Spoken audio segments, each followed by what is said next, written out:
你自己去銀行申請梗得啦，不過咧揾我哋咧都有幾個重要嘅原因嘅。首先，我哋了解唔同銀行嘅申請流程啦，知道每間銀行對於申請人有咩要求，同埋咧每間銀行都有自己嘅風險胃納啊、行業編號啊等等，未必間銀行都適合你嘅。而且咧，如果你自己連續申請好多間銀行咧，信貸報告咧會記錄晒，咁咧你有機會咧你信貸評分會下降，反而咧會影響到之後批唔批到啊，或者利率高低。我哋就會專業咁幫你咁樣去分析你嘅財務狀況，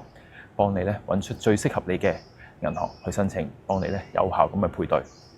減少不必要嘅查詢啦。雖然咧最終批唔批到都好，都要銀行決定，但係最起碼咧你要更加了解自己嘅財務狀況同埋最新嘅市場資訊，